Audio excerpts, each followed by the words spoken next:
චිංගිස් අයිට් මහතා විසින් රචිත දැතිකම වී රුද්‍රිගු මහතා විසින් සිංහලට පරිවර්තනය කළ ප්‍රකට නවකතාවක් වන පළමුවන ගුරුවරයා හෙවත් ගුරු ගීතය ආදරය, අධ්‍යාපනය සහ සමාජ පරිවර්තනය අරමුණු කරගත් ගුරුවරයෙකුගේ අරගලය ගැන කියවෙන විශිෂ්ට කෘතියකි.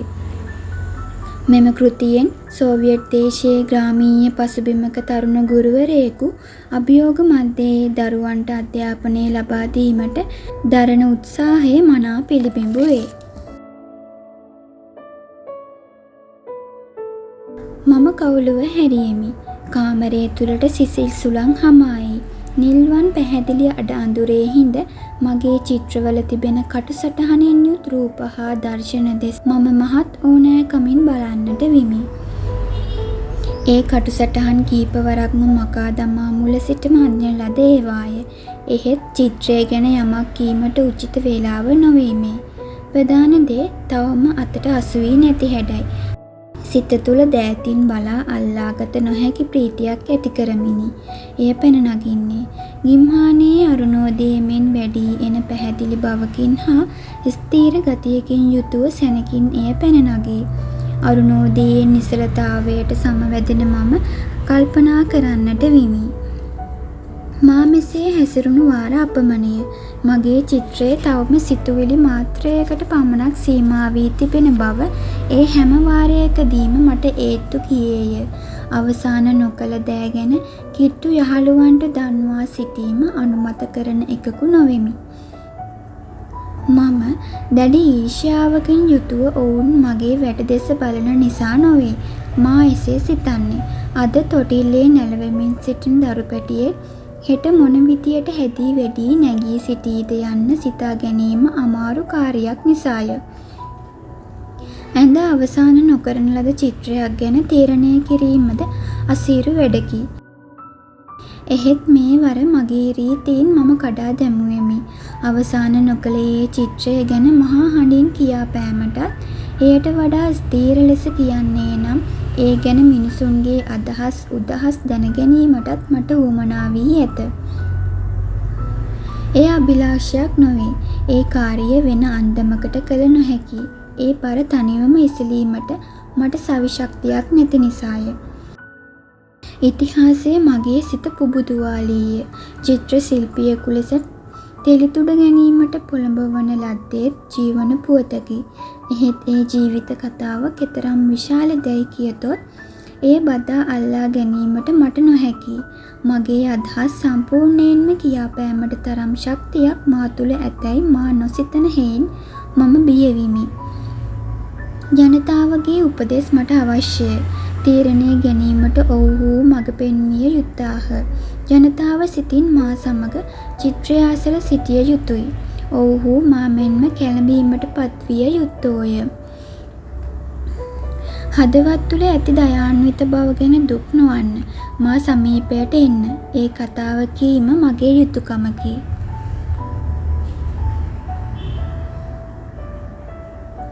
අපේ අයිලය කුරුකුරෝ වුව පිහිටා ඇත්තේ උස් කඳුවැටි අසල වූ පුළුල් නිම්න භූමියකය. කඳුවැටි අතරින් ගලා බසින කුඩා ගංගාවලින් වැඩි හරියක් අපේ අයිලය හරහා දිවෙයි. අපේ අයිලයට පහළින් කසකස්ථානයේ ස්ටෙප්ස් බිම්වල කොටසක් වන කහ පැහැති මිටියාවතකි. එය වටා කළු පැහැති යෝධ කඳු ගැට පෙළකි. මිටියාවත හරහා වැටී තිබෙන දුම්රිය පාර බටහිරින් සිතිජය දක්වා විහිදී යන්නේ සමතලා බිමක් පසු කරමිනි. එහෙත් අයිලයට ඉහළින් කඳු ගැටයක් මත පොප්ලර් ගස් දෙකකි. මට බහ තේරෙන අවදියේ පටන්ම ඒ ගස් දෙක දැක පුරුදු බව මතකය. කොයි පැත්තේ සිට අපේ කුරුකුරෝවට ඇතුළු වුවද පළමුවෙන්ම ඇසට අසුවන මේ ගස් දෙක කන්ද මත පිහිටි පහන් කණුසේය.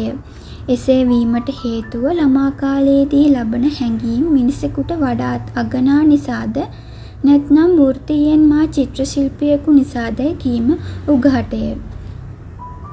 ඒවා කෙතරම් උස් නොවුවද බොහෝ ඈත සිට බලන විට නොපෙනුනද මගේ ඇසට ඒවා අසුවේ, මනසට දැනේ. ඈත පෙදෙස්වල සිට අපේ කුරුකුරෝවට මා පැමිණි වාර බොහෝය. එහෙත් හැමදාම හදවත කකියන පාළු බවකින් යුතුව මම කල්පනා කළෙමි. අර පොප්ලර් හිඹුල්ලු ගස් දෙක ඉක්මනින්ම පෙනේවිද? අයිලයට හනිකට යා හැකි වේද? පොප්ලර් ගස් සහිත කඳු ගැටය යාමට හැකිද?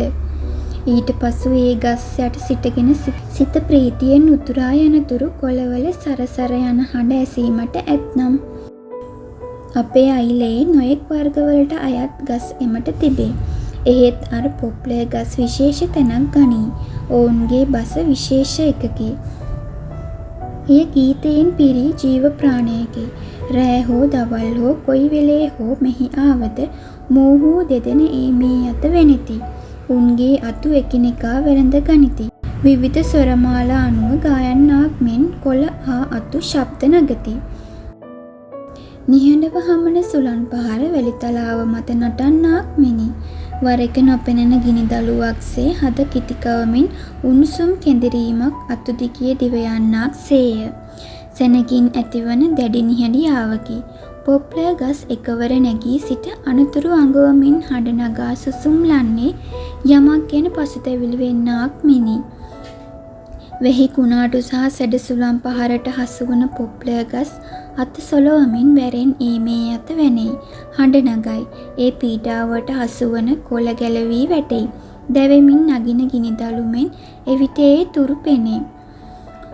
ඊට අවුරුදු ගණනකට පසු මම එහි රහස දැනගතිමි. කඳු ගැටේ මත තිබෙන මේ පොප්ලර් ගස් දෙක සුළං පහරට විවෘත වී නග්න වී සිටියි. වායු පීඩනයේ ඉතා සුළු වෙනස් වීමකට පවා ඒවා හසුවෙයි. ඉතා සැහැල්ලු සුළං පහරට පවා හැම කොළයක්ම හසුවන්නේ සියුම් ඉඳුරන් ඇතියවුන් සේය. ඒ චාම් ඇත්ත සොයා ගැනීම නිසා මම කල නොකිරුණමි. ඒ ළමා හැඟීම මා කෙරෙන් වෙන් වූයේ නැති අතර අද දක්වා ඒ මම ආරක්ෂා කරගෙන සිටීමි. කඳු ගැටේ මත පිහිටි පොප්ලර් ගස් දෙක අදත් මට පෙනෙන්නේ අපූර්ව ජීවමාන වස්තුන් ලෙසිනි. මගේ ළමා කාලයේ කොළපාට මායාකාරී වීදුරු කැබැල්ලක් මෙන් ඒ ගස් යට නැවතින.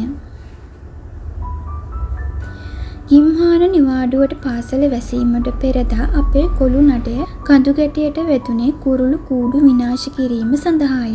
කෑකෝ ගසමින් උරුහන් බාමින් කඳු ගැටයට නගින හැම වාරයකදීම යෝධ පොප්ලර් දෙදෙනා ඒ මේ ඇත වැනෙමින් සිය සිසිල් සෙවණින් හෝ කෝමල හඬ පතුරුවමින් අප සාදරයෙන් පිළිගන්නේ යයි කියාපෑමක් මෙන් මට දැනිනි. පාවහන් නැති මුරණ්ඩු කොල්ලන් වන අපි එක අපිට එකා නගිමින් ගස් බඩ ගන්නෙමු. අතුරුකිලි ගානේ ඇදෙන අප කුරුල්ලන්ගේ රජය ආක්‍රමණය කරන්නේ වේගයෙනි. බියපත්වන කුරුළු රංචු අපට උඩින් කෑකෝ ගසමින් පියාඹති. කුරුල්ලන්ගේ කන්දොස් කිරියාව අපි ගණනකටවත් නොගත්තෙමු. ගස් මුදුන දක්වා නැංගෙමු. කවුද වැඩිය නිර්භීත? කවුද වැඩිය දක්ෂ? හිටි හැටියේ ඒ සා උස් මුදුනක සිට කුරුල්ලෙක් ඉගිලෙන උසක සිට ඉන්ද්‍රජාලයකින් මෙන් අප ඉදිරියේ ඉමක් නැති විශාල ලෝකයේ දිස්වේ. මහ පොළොවේ දැවැන්ත බව අප පුදුමයට පත් කළේය. අත උඩ සිට මේ පුදුම දර්ශනය දෙස බලා අපට හුස්ම ගැනීමට පවා නොහැකිව ගල් ගැසුණාක් මෙන් දැනේ. ලෝකයේ විශාලම ගොඩනැගිලි සමූහ ගොවිපලේ අස්සෝ ගාල බව අපගේ වැටහීම වුවද මෙතන සිට බලන විට එය පෙනෙන්නේ කුඩා මඩුවක් මෙනි. අයලයට පිටුපසින් පැතිර ඇති නැවුම් ස්ටෙප්ස් බිම් දැඩි උෂ්ණය නිසා ඇතිවන රත් වූ වාතයෙන් පැන නගින පටලයට අසුව අතුරුදන් වී යන්නාක් සේය. ඇස්වලට පේන තේක් දුර තිබෙන බොර නිල් පැහැති අහස දෙසත් දසත පැතිර යන මහ පොළොව දෙසත් බැලුවෙමු. ඉස්සර ගංගා නදී ඇතැයි සැක නොකළ තැන්වල නුදුටු තැන්වල ගංගාවන් ගලා බසින සැටි දුටුමි. ඈත සිටියේ රිදී කෙඳිසේ ගංගා නදී දිස්විය. අතුවල නිසලව ඉන්න අපි මෙසේ සිතුවෙමු. මේ ලෝකයේ කෙළවරද? නැත්නම් තවත් ඈතට හස විහිදී යන්නේද? එහි වලාකුළු තිබේද? ස්ටෙප්ස් බිම් හා ගංගා නදී තිබේද? අතුවල අප ඉන්නේ හුස්ම පවා නොගනිමිනි. සැඩ සුළංවල අපූරු හඬත් එය මිතුරෙකු ලෙස පිළිතුරු දෙන තුරුලතාවල කොළ ඈත රටවල අරුම පුදුම තොරතුරු ගැන කියන්නාක් මෙන් නගන හඬක් අපට ඇසුණි. පොප්ලේ ගස්වල හඬ මා කන්හි වැකුණු විගස මගේ හදවත බියෙන් හා ප්‍රීතියෙන් සැලෙන්නට විය. ඒ හඬ ඈත රටවල් ගැන කියාපාන්නාක් මෙනි. එදා මා විසින් කල්පනා නොකරන ලද දෙයක් තිබිණ. කා විසින්ද ඒ ගස් පැල කරනු ලැබුවේ. මේ ගස් සිටු මිනිහා එදා දුටු සිහිනේ කුමක්ද? හි අප්‍රසිද්ධ පුද්ගලයා මේවා පැල කළේ කිනම් බලාපොරොත්තුවකින්ද? පොප්ලේ ගස් සහිත කඳුගැට පෙදෙස හඳුන්වන්නේ දූෂන්ගේ පාසල නමිනි. නැති වූ අශ්වයෙකු සොයන්නෙක් තමාට හමුවන එකෙකු අමතා මෙසේ ඇසූ බව මට මතකය. "ඒයි යාළුවා, මගේ අස්ස මාල්ලාව උඹ දැක්කේ එහෙම නැද්ද? උඹට නිතර ලැබුණේ මෙවැනි උත්තරයකි. අන්න අර උඩහා පැත්තේ දූෂන්ගේ පාසල ළඟ උන් ඊයේ රෑ තනකොළ කෑවා. එතනට ගියාම උඹේ එකාව හොයාගන්න පුළුවන්." වැඩිහිටියන් අනුකරණය කරමින් අපි කොල්ලෝ කල්පනා නොකර කෑගැස්සුවෙමු. "කොල්ලනේ, යමුද දූෂන්ගේ ඉස්කෝලෙට? පොප්ලේ ගස්වලට නැගලා කුරුළු කූඩු අවුස්සන්ට." ඉස්සර කාලේ කඳු ගැටේ මත පාසලක් තිබුණු බව කියනවා මා අසා ඇත. එහෙත් අපට එහි හෝඩුවාවක්වත් සොයා ගැනීමට නොහැකි විය. එහි නෂ්ටාවශේෂ හෝ සොයා ගැනීමේ අදහසින් ළමා කාලයේදී මා ඇවිත මහන්සි වූ නමුදු කිසිවකු සොයා ගැනීමට මම අපොහොසත් වෙමි. පාළු කඳු ගැටේ දූෂන්ගේ පාසල යයි හැඳින්වීම පුදුමයට කාරණයක් විය. ඒ දූෂන් කියන්නේ කාටදයි මම වැඩිහිටියන්ගෙන් ඇසුවෙමි. එක් මහල්ලෙක් ඕනෑ එපාවට මෙන් අතක් වනමින් මෙසේ කීය. "කවුද දූෂන්? නොන්ඩේ බැටළු ගමගේ පරම්පරාවෙන් එන උන්දෑ තමයි ඒ. ඔය සිද්ධිය බොහොම පරණ එකක්. ඒ කාලේ උන්දෑ කොම්සෝමෝල් තරුණ සංගමයේ හිටියා. ඔය කඳු ගැටේ උඩ තිබුණා පාළු මඩුවක්. දූෂන් මේ මඩුව අස්පස් කරලා ඉස්කෝලයක් දමලා ළමයින්ට ඉගැන්නුවා. ඒක නමින් විතරයි ඉස්කෝලේ හැටියට තිබුණේ. ඒ කාලේ තමයි අස්පෙයෙකුගේ බෙල්ලෙන් අල්ලලා උගේ පිට උඩ ඉඳගන්න පුළුවන් හැම එකාම ඒ දවස්වල ලෝකෙක්. දූෂන්ද ඒ වගේමයි. හිතටා හැම දෙයක්ම කළා. දැන් මේ මඩුවෙන් ලී පතුරක්වත් හොයාගන්න බැහැ. වෙච්ච ප්‍රයෝජනේ නම ඉතුරු වුණ එක විතරයි." මා දූෂන් දැන සිටියේ මද වශයෙනි. ඔහු මහලු වියේ පසුවන්නකි. රාජලයෙකුගේ මෙන් දිගටි ඇස් පැමිවලින් හෙබි හෙතෙම උසැති සාන්ත පුද්ගලයෙකි. ඔහුගේ ගෙවත්ත පිහිටියේ ගඟින් එගොඩ දෙවැනි කඩේ පිහිටි වීදියේය. අයිලයේ සිටි දවස්වල දූෂන් සමූහ ගොවිපලේ මිරාබී ලෙස වැඩ කළේය. ඔහු කාලය ගත කළේ කුඹුරු වලමය. මිරාබී යනු වාරිමාර්ග පාලකයාය. කලාතුරකින් ඔහු අපේ වීදිය ඔස්සේ අසුපිටින් ගමන් ගත්තේය. සදැලයට බැඳි විශාල කෙත්මෙනයෙකුත් සමගය. අශ්වයාද හාම්පුතාට සමාන බවක් දැරීය.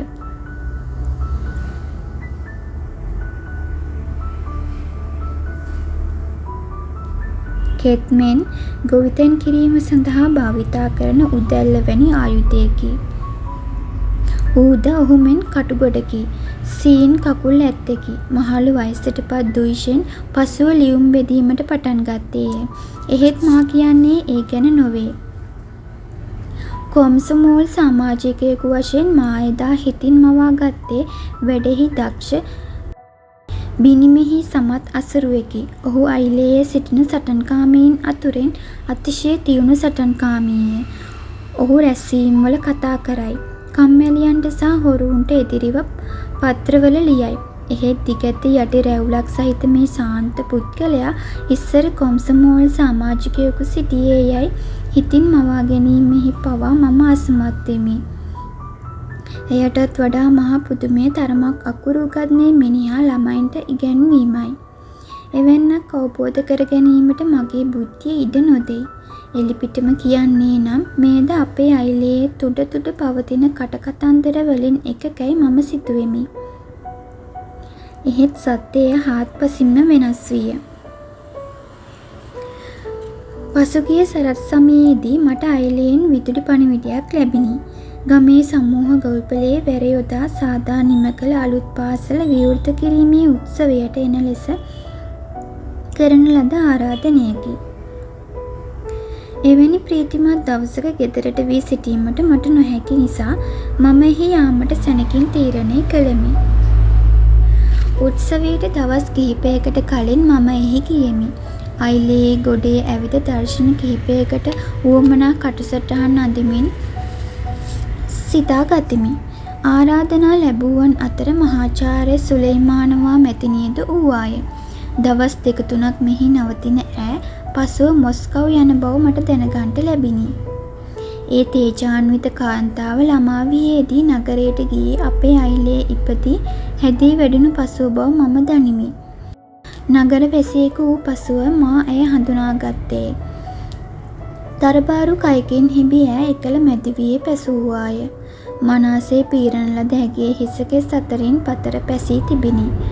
මේ සුප්‍රසිද්ධ කාන්තාව සරසවියේ විද්‍යා අංශයක් භාරව සිටි අතර දර්ශනවාදය ගැන දේශනයක් කළාය.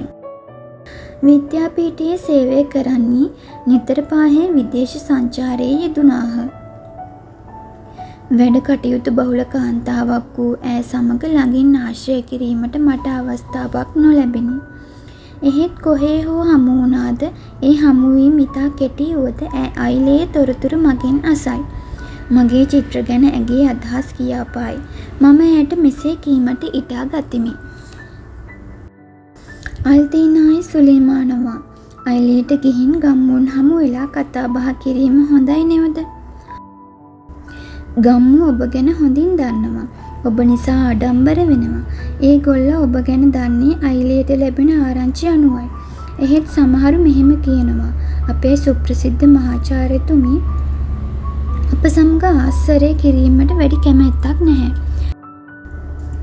ඈට අපේ අයිලේට කුරුකුරේව්වට එන පාර අමතක වෙලා. සත්තකින්ම මම අයිලේට ගිහින් එන්න ඕන. යයි තරමක් අපහසු ලෙස අල්තීනායි සුලේමානවා කියයි. කුරුකුරේව්වට යන්න මටත් හොඳටම ආසයි. එහෙ ගිය කාලයක්වත් මතක නැහැ. අයිලේ අපේ නෑයින් නැති එක ඇත්තකි. ඒ වුණාට සත්තකින්ම අයිලේට යන්න ඕන. අයිලේට ගිහින් එන්න ලොකු ආසාවක් මා තුළ උපන්නා. පාසල විවෘත කිරීමේ මංගල මහසභාව පටන් ගැනීමට ඔන්න මෙන්න කියා තිබියදී සුලේමානවා මහාචාර්යතුමිය අයිලේට පැමිණියාය. ඇගේ මෝටෝ රථය දුටු සමූහ ගොවියෝ වැල නොකෙඩී මහපාරට දුවාහ. අඳුනන අය මෙන්ම නාඳුනන අයද වැඩිහිටියන් මෙන්ම බාලයෝද ඈට අතිථි ආචාර කිරීමට ඉදිරිපත් වූහ. අල්තීනායි සුලේමානවා මෙතරම් කුළුපගු හමුවීමක් බලාපොරොත්තු නොවූ බව කිව යුතුයි. ඈ තරමක් කලබල වූ බව පෙනෙන්නට තිබිණි. දෑත් එක්කොට පපුව මත තබාගත් ඈ ගම්මුන්ට ආචාර කළේ හිස සහ උඩුකයද පාත් කරමිනි. ඒ වටා රැස්ව සිටි පිරිස අතරින් ඈ රැස්වීමේ සභාපති මඩුල්ල වෙත ළඟා වූයේ අමාරුවෙනි. අල්තීනායි සුලේමානවා සිය ජීවිත කාලය තුළදී රැස්වීම් සෑහෙන සංඛ්‍යාවට සහභාගී වූවාට සැක නැත. ඒ රැස්වීම් වලදී ඈ ලැබූ ගෞරවය සුළුපටු නොවන අතර එයින් ඈ සන්තෝෂයක්ද ලබන්නට ඇත. එහෙත් මේ කුඩා ගම්බද පාසලේදී ඇය පිළිගත් ගම්මුන් විසින් දක්වනු ලැබූ ලයාන්විත බව නිසා ඇගේ සිත කැළඹින දෙනෙතින් කඩා හැලුණු සතුටු කඳුළු නවත්වා ගැනීම සඳහා ඈ දරූ ප්‍රයත්නයේ ඉමහත්ය. මංගල මහසභාවේ කතාවලින් ඉක්බිතිව පයනියර්වරු බාලදක්ෂයෝ මහත් ගෞරවයෙන් සුලේමානවා මැතිනියට රතු ලේන්සුවක්ද මල් කළඹක්ද පිළිගැන්වූහ. පාසලේ සමරු පොතේ පළමුවෙනි අත්සන තැබීමේ ගෞරවයද ඇයට හිමි විය. ඉන්පසු පාසලේ ආධුනික නාට්‍ය කවියේ මෙහෙයවීමෙන් පවත්වන ලද විවිධ ප්‍රසංගය දෙකුම් කළු බවක් සහ ප්‍රීතිමත් බවක්ද ඉසිලීය. අනතුරුව පාසලේ අධ්‍යක්ෂකවරයා අමුත්තන් වූ අපටද ගරු පිරිසට සහ සමූහ ගොවිපලේ ක්‍රියාකාරීන්ටද තම නිවසට එන ලෙස ආරාධනා කළේය. අල්තීනායි සුලේමානවාගේ පැමිණීම නිසා ඇති වූ ප්‍රීතිය සැඟවීමට කිසිවෙක් ඉදිරිපත් නොවූහ. පටපිළිවෙලින් සරසන ලද පුටුවක් ඇය සඳහා වෙන් කර තිබිණ. හැම කෙනෙක්ම ඈ කෙරෙහි ගරු සැලකිලි දැක්වීම පස් විශේෂ උනන්දුවක් පෙන්වූහ. මෙවැනි අවස්ථාවලදී සැමදාමෙන් හඬනගා කතා කිරීම, ප්‍රීතිමත් සාකච්ඡාද, සෞදිය පිරීම්ද සෑහෙන්ට කෙරිණ. ගම්බද ගැටවරයෙක් උත්සව පවත්වන ගැටවැදී විදුලි පුවත් මිටියක් ගෙහිමියා අත තැබීය. විදුලි පුවත් අතිනත ගියේය. ආදී ශිෂ්‍යයන් පාසල විවෘත කිරීම නිසා සුබ පතමින් එවූ විදුලි පුවත්පත්ය. විදුලි පුවත් ගෙනාවේ අර දුයිෂෙන් ලොක්කාද? ඊ අධ්‍යක්ෂක ඇසීය. ඔව්, ඇස්වීමේදී මිනිස්සුන්ට ඇසෙන්ට කියවනු පිණිස වේලාසනින් විදුලි පුවත් ගේන්ට ඕනෑ නිසා අශ්වයාට පාර දිගටම තැළුවා. නමුත් වේලාවට යන්ට බැරිවීම නිසා අපේ ලොකුන් ඇහි කනගාටු වෙනවා යයි ගැටවරයා පිළිතුරු දුන්නේය. එයාට අසුපිටින් බැහැලා එන්ට කියාපන්. දුයිෂෙන්ට අඬගැසීම් පිණිස ගැටවරයා ගියේය. මා අසල අසුන්ගෙන සිටි අල්තීනායි සුලෙයිමානවා තරමක් නොසන්සුන් වූවා. අමතක වූ දෙයක් හිටි හැටියේ සිහියට නගන්ට වෑයම් කරන්නාක් මිනි පුදුම ගතියක් පෑවාය. ඔය කතා කරන්නේ කොයි දුයිෂෙන් ගැනදැයි ඕ මගෙන් ඇසුවාය. ඒ සමූහ ගොවිපලේ ලියුම් බෙදන්නා ගැන. මහලු දුයිෂෙන් ඔබ හඳුනනවාද? අස්තේර ලෙස හිස සෙලවූ ඈ නැගී සිටීමට සැරසුනාය. එහෙත් එවෙලේම වාගේ අශ්වයෙකු ජනේලය පසු කර යන හඬ කනෙහි වැගිනි. ගැටවරයා ආපසු හැරී ආවේය.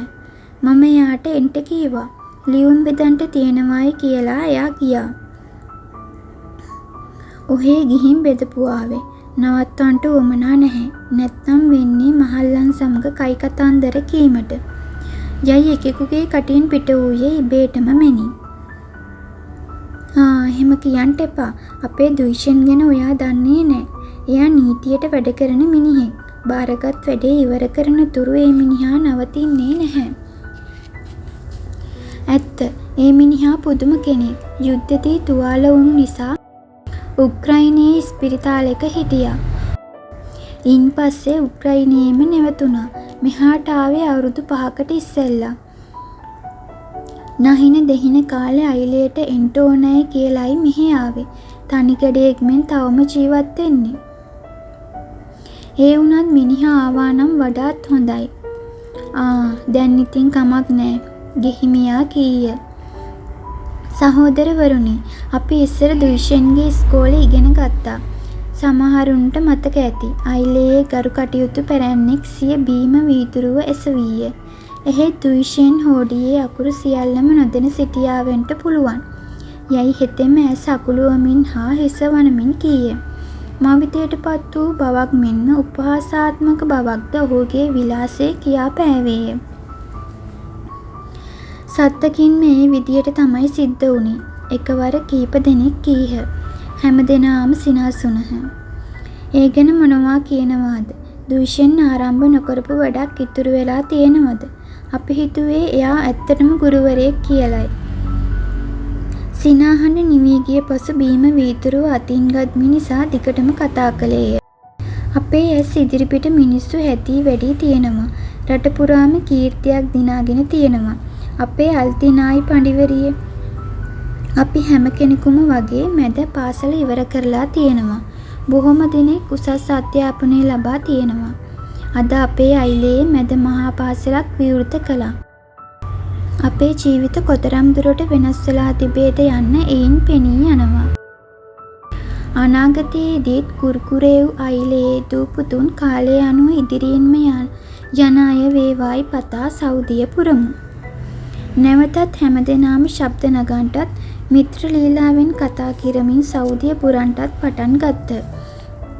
එහෙත් අල්තීනායි සුලෙයිමානවා පමණක් ලැජ්ජාවෙන් රත් පැහැගත් මුහුණින් යුතුව සිය බීම වීදුරුව දෙතොල් මත තබා ආපසු එය මේසේ මත තැබුවාය. උත්සව ප්‍රීතියෙන් කතාබහ කරමින් සිටි මිනිසුන්ට ඇගේ වෙනස් වීම නොපෙනිනි.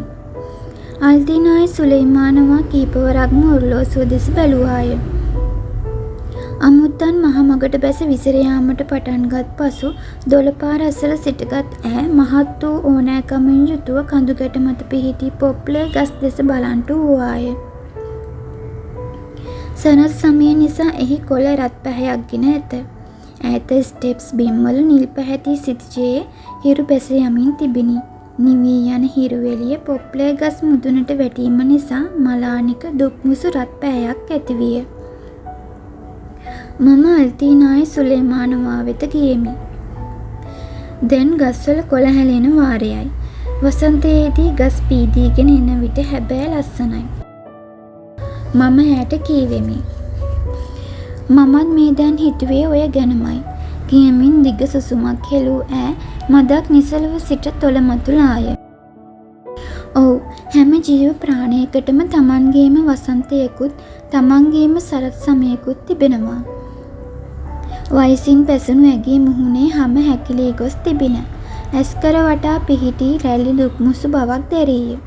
ඒ මත ශෝකය පළවන සෙවණැල්ලක් වැටුණාක් මෙනි.